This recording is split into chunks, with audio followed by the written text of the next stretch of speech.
Assalamualaikum warahmatullahi wabarakatuh. Halo semuanya, pada kesempatan kali ini saya akan mereview buku Sosiologi Politik karya Maurice Duverger. Maurice Duverger ini salah satu tokoh penting dalam perkembangan ilmu politik modern. Buku ini merupakan salah satu karya klasik yang membahas hubungan antara masyarakat, kekuasaan, dan kehidupan politik serta hingga kini masih menjadi referensi dalam berbagai kajian ilmu politik dan ilmu sosial. Nah, dalam video ini saya akan membahas isi buku secara bertahap, mulai dari pendahuluan, bagian 1, bagian 2, hingga bagian 3. Nah, di akhir pembahasan saya juga akan menyampaikan kesimpulan, evaluasi, kelebihan, kekurangan, serta pendapat pribadi mengenai buku ini. Nah, semoga review ini dapat memberikan gambaran mengenai isi buku, sekaligus membantu memahami pemikiran Maurice Duverger tentang hubungan antara masyarakat dan kekuasaan. Baik, tanpa berlama-lama lagi, mari kita mulai pembahasannya. Yang pertama, kita mulai di bagian pendahuluan. Nah, sebelum membahas isi buku, saya akan memperkenalkan terlebih dahulu penulisnya. Maurice Duverger merupakan seorang ilmuwan politik dan sosiolog asal Prancis yang lahir pada tahun 1917. Beliau dikenal luas melalui pemikirannya mengenai sistem politik, negara, demokrasi, serta teori yang terkenal dengan nama hukum Duverger, yaitu teori yang menjelaskan hubungan antara sistem pemilu dengan jumlah partai politik dalam suatu negara. Nah, selain menjadi akademisi, beliau juga pernah menjadi anggota parlemen Eropa, sehingga pemikirannya tidak hanya didasarkan pada teori, tetapi juga pengalaman praktik politik. Nah, buku yang saya review berjudul Sosiologi Politik.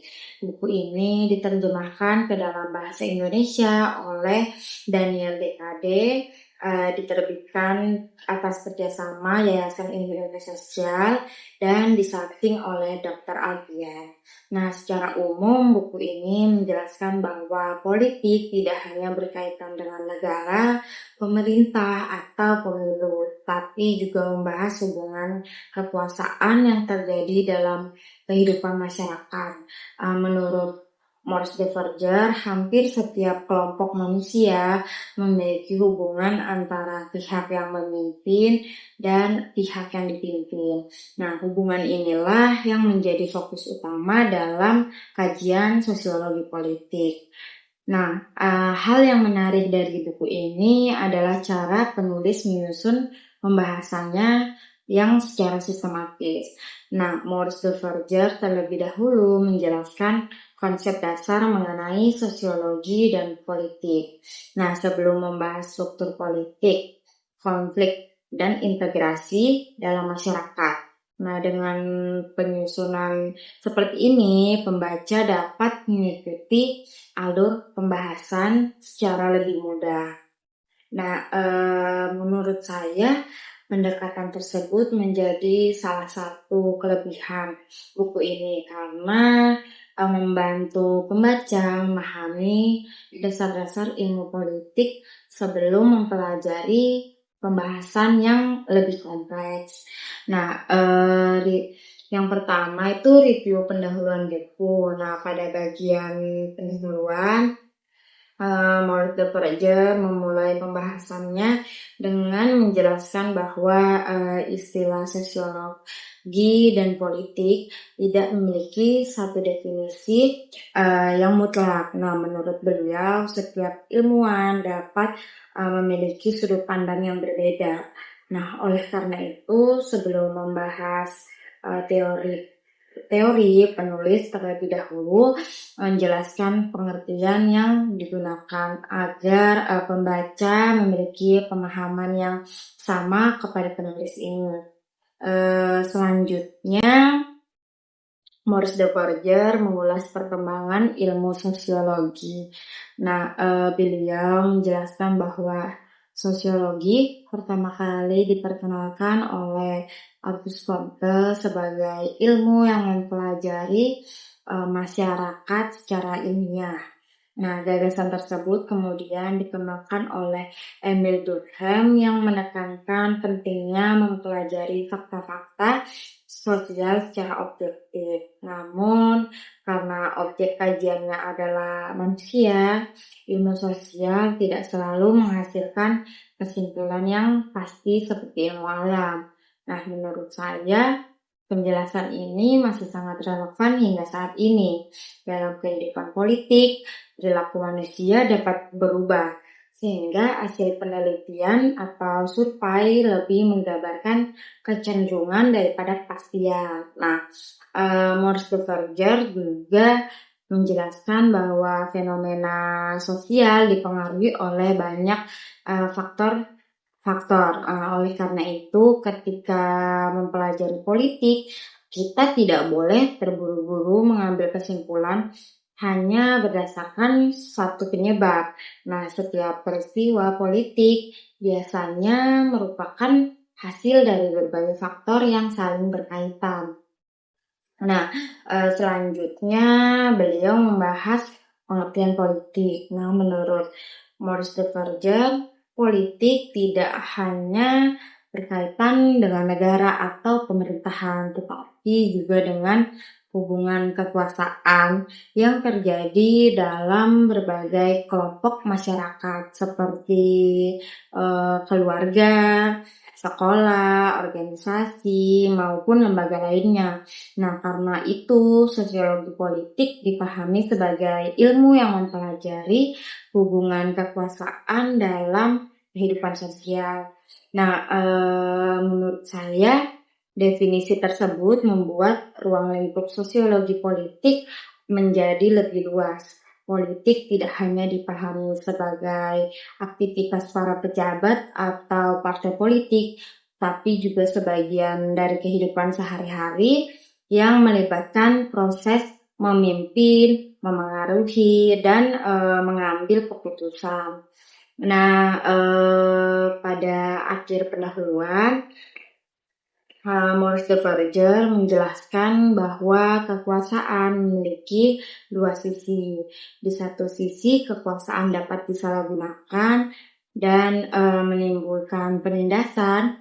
Nah, namun di sisi lain, kekuasaan juga diperlukan untuk menciptakan ketertiban, menjaga keamanan, mengatur kehidupan bersama. Nah, menurut saya, gagasan inilah yang menjadi inti dari keseluruhan buku. Maurice de Verger mengajak pembaca melihat politik secara lebih objektif, yaitu bahwa politik tidak selalu buruk maupun selalu baik.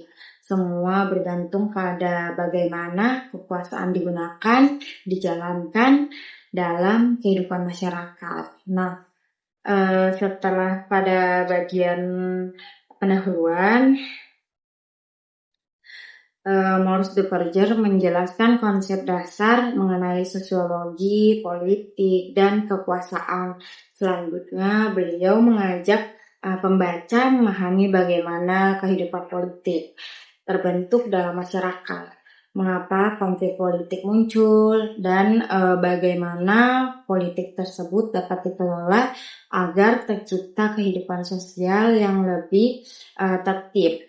Nah, ketiga pembahasan tersebut disusun secara berurutan dalam bagian 1, bagian 2, dan bagian 3, sehingga membentuk alur yang saling berkaitan.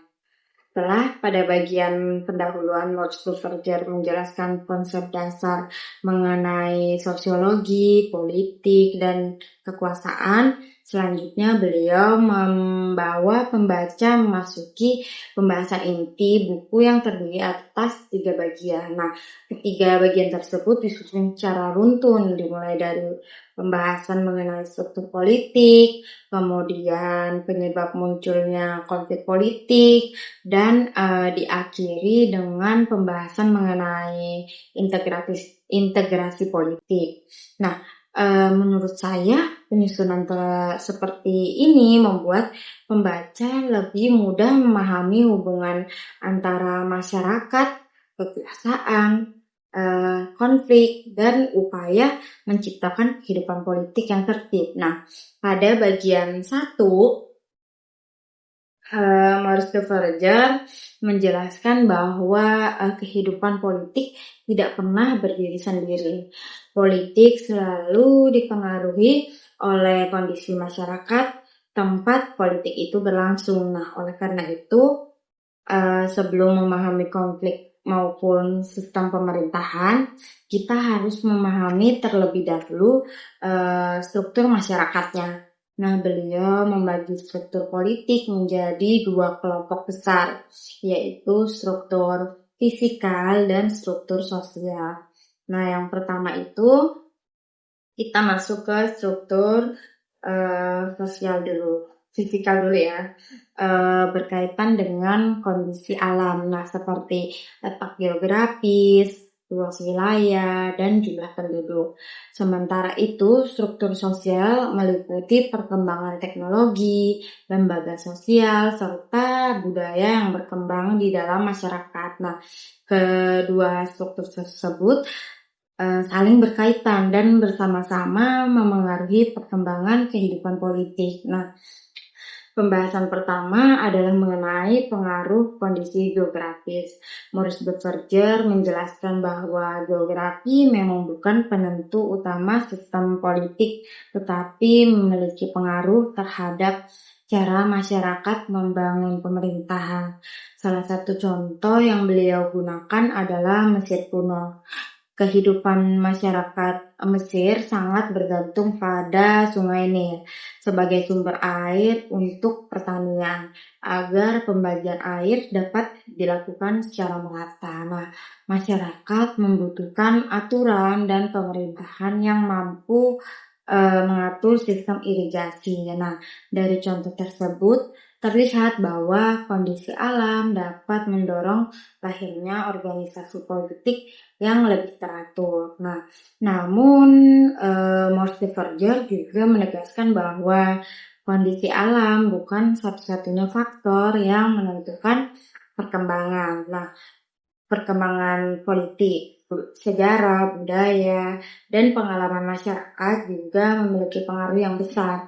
Artinya, dua negara yang memiliki kondisi geografi hampir sama belum tentu memiliki sistem politik yang sama karena perkembangan sejarah dan budayanya bisa berbeda. Nah, selanjutnya beliau membahas struktur demografis, yaitu pengaruh jumlah penduduk terhadap kehidupan politik. Nah, menurut Maurice de Verger, semakin besar jumlah penduduk, semakin kompleks pula sistem politik yang dibutuhkan.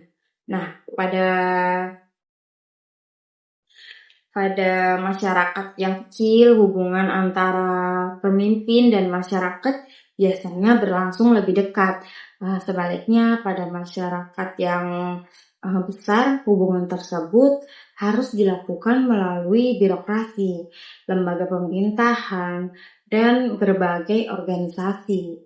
Nah, pembahasan berikutnya adalah mengenai birokrasi dan desentralisasi.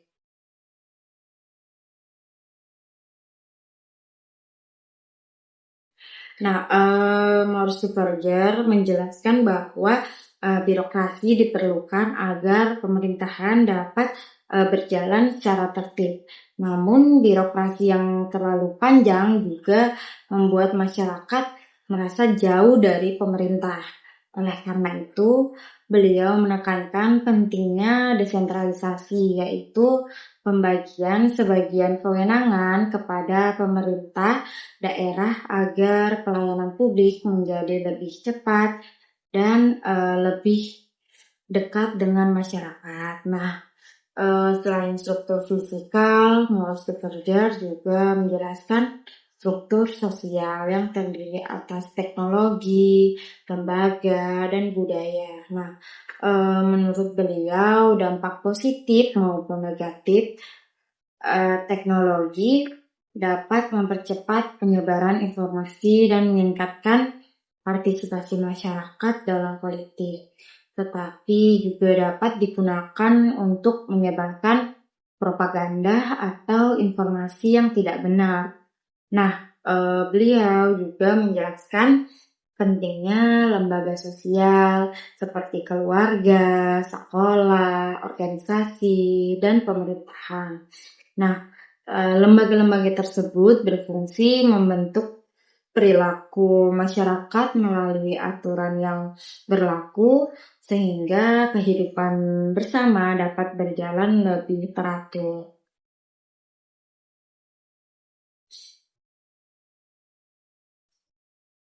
Nah, faktor terakhir adalah budaya. Nah, budaya memengaruhi cara masyarakat memandang politik, memilih pemimpin, menaati hukum, dan menyelesaikan konflik. Namun, Maurice de Verger mengingatkan bahwa budaya hanyalah salah satu faktor yang memengaruhi politik, bukan satu-satunya penyebab. Menurut saya, inti dari bagian 1 adalah bahwa kehidupan politik merupakan hasil interaksi dari berbagai faktor. Tidak ada satu faktor yang sepenuhnya menentukan perkembangan politik. Nah, cara berpikir seperti ini membuat kita memahami bahwa setiap persoalan politik harus dilihat dari berbagai sudut pandang. Nah, setelah menjelaskan struktur politik, Maurice de Verger kemudian membahas penyebab munculnya konflik atau antagonisme politik. Nah, menurut beliau, konflik merupakan bagian yang hampir tidak dapat dipisahkan dari kehidupan manusia karena setiap individu maupun kelompok memiliki kepentingan, tujuan, dan cara pandang yang berbeda.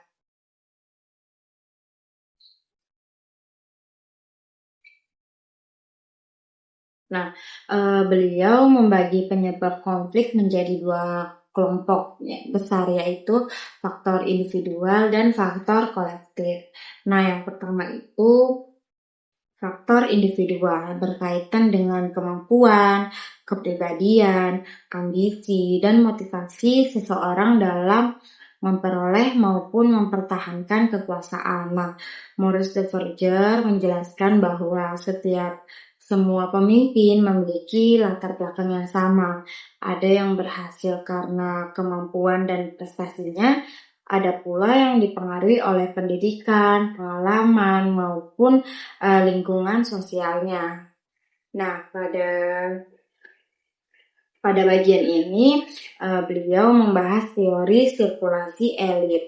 Nah, yang dikemukakan oleh Vilfredo Pareto. Nah, menurut Pareto, setiap masyarakat selalu memiliki kelompok elit yang memegang kekuasaan. Namun, kelompok tersebut tidak akan bertahan selamanya. Akan muncul orang-orang baru yang memiliki kemampuan dan keinginan. Nah, untuk menggantikan mereka. Nah, apabila pergantian elit berjalan secara terbuka, perubahan dapat berlangsung dengan damai. Nah, sebaliknya apabila kekuasaan hanya dikuasai oleh kelompok tertentu, konflik akan lebih mudah muncul.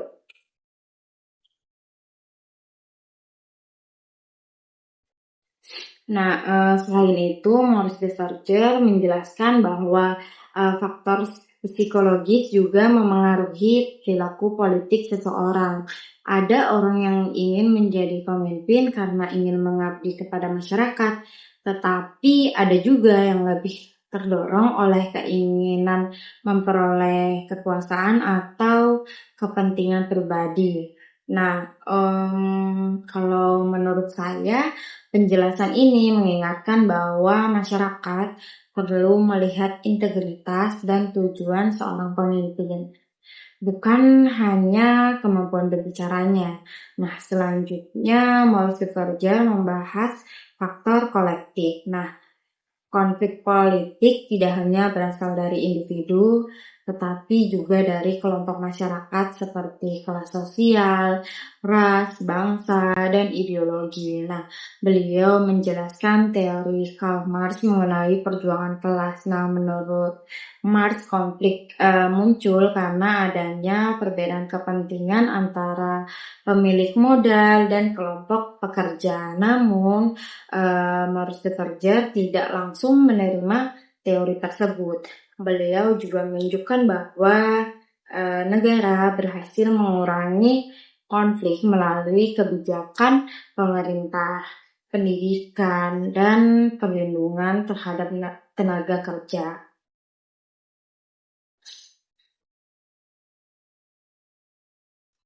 Nah, pembahasan berikutnya adalah konflik ras dan bangsa. Nah, Maurice Duverger menjelaskan bahwa konflik seringkali dipengaruhi oleh faktor sosial, politik, sejarah, bukan semata-mata karena perbedaan biologis.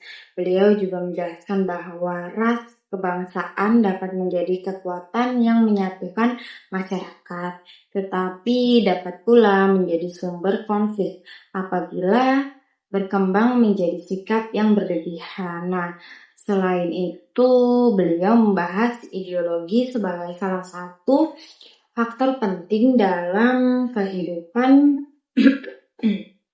politik. Nah, ideologi dapat menjadi dasar persatuan karena memberikan tujuan bersama. Namun, apabila setiap kelompok merasa hanya ideologinya yang paling benar, perbedaan tersebut dapat memicu konflik. Nah, menurut saya, kelebihan bagian 2 adalah cara Maurice Duverger menjelaskan berbagai teori secara objektif. Nah, beliau tidak memihak pada satu pandangan tertentu, tapi mengajak pembaca memahami kelebihan dan keterbatasan setiap teori sehingga kita dapat berpikir lebih kritis dalam melihat suatu persoalan politik.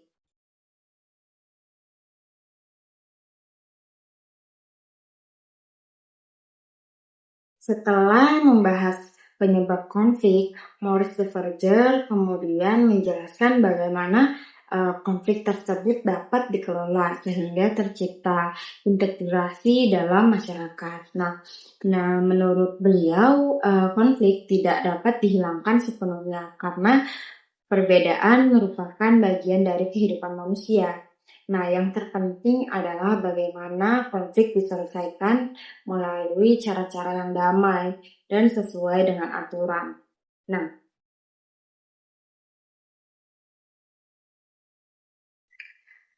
Maurice Duverger menjelaskan bahwa integrasi politik merupakan proses menyatukan berbagai kelompok yang memiliki perbedaan agar tetap dapat hidup bersama dalam satu sistem politik. Nah, integrasi tidak berarti menghilangkan perbedaan, tetapi menciptakan kesediaan untuk bekerja sama dan menghormati aturan yang telah disepakati.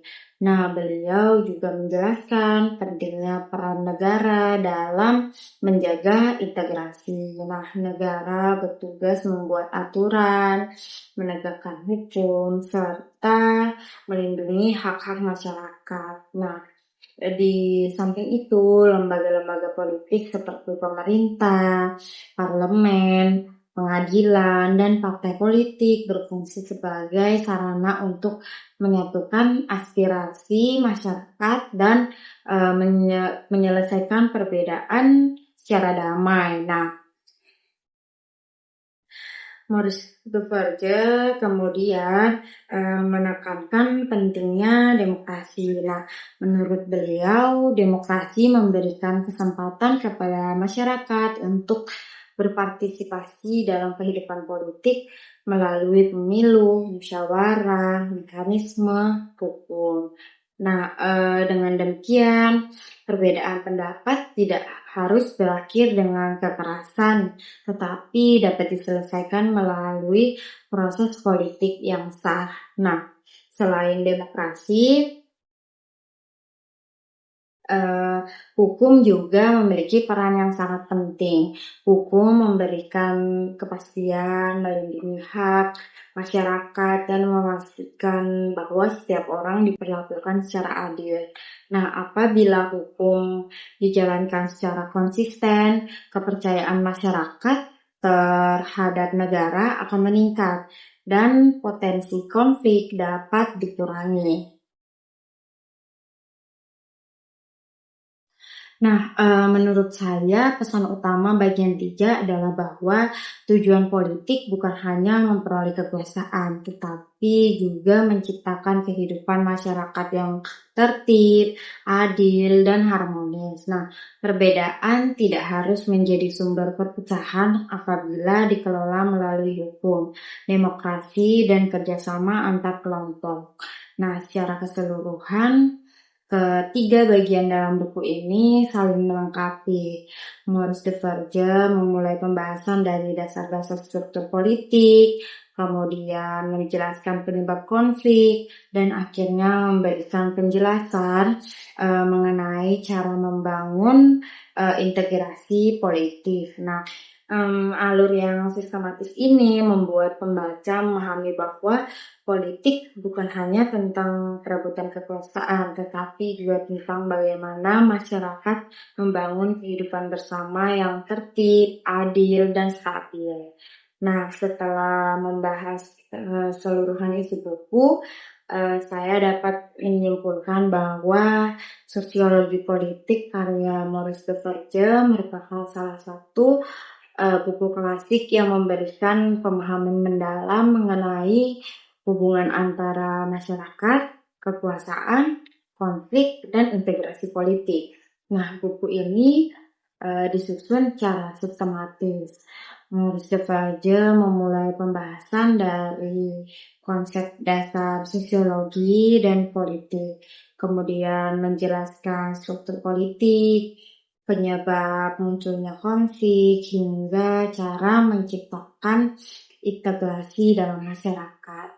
Nah, alur tersebut membuat pembaca lebih mudah memahami hubungan antara setiap pembahasan. Nah, menurut saya, gagasan utama buku ini adalah bahwa kekuasaan memiliki dua sisi.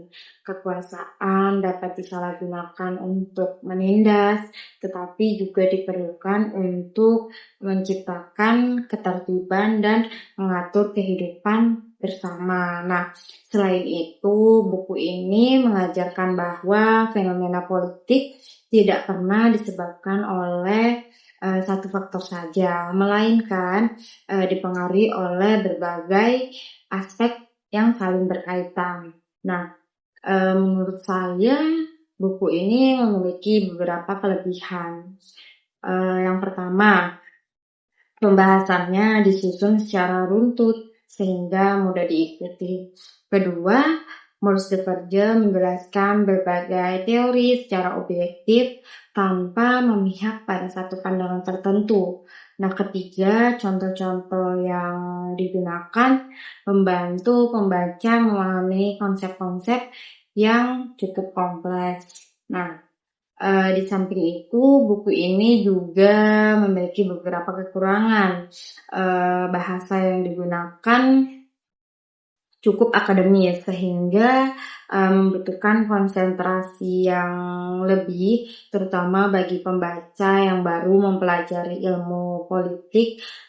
Selain itu, beberapa contoh masih berfokus pada kondisi politik Eropa pada masanya, sehingga pembaca perlu mengaitkannya dengan perkembangan politik saat ini. Nah, bagi mahasiswa atau pembaca yang baru mempelajari ilmu politik, saya menyarankan agar membaca buku ini secara bertahap dan tidak terburu-buru. Nah, akan lebih baik jika pembahasan dalam buku ini juga dibandingkan dengan kondisi politik saat ini, agar konsep-konsep yang dijelaskan menjadi lebih mudah dipahami dan terasa lebih relevan. Nah, Selanjutnya, menurut saya, Sosiologi Politik karya Maurice de Verge merupakan buku yang sangat layak dibaca oleh mahasiswa ilmu politik maupun ilmu sosial. Nah, buku ini tidak hanya menambah pengetahuan mengenai teori politik, tetapi juga melatih pembaca untuk berpikir kritis, objektif, dan melihat suatu persoalan dari berbagai sudut pandang. Demikian review buku Sosiologi Politik karya Maurice de Verge yang dapat saya sampaikan. Semoga pembahasan ini dapat memberikan gambaran mengenai isi buku sekaligus menambah wawasan kita tentang sosiologi politik. Nah, apabila masih terdapat kekurangan dalam penyampaian, saya mohon maaf dan sangat terbuka terhadap kritik serta saran yang membangun sebagai bahan perbaikan di masa mendatang. Nah, terima kasih kepada semua yang telah menyaksikan video ini. Akhir kata saya ucapkan wassalamualaikum warahmatullahi wabarakatuh.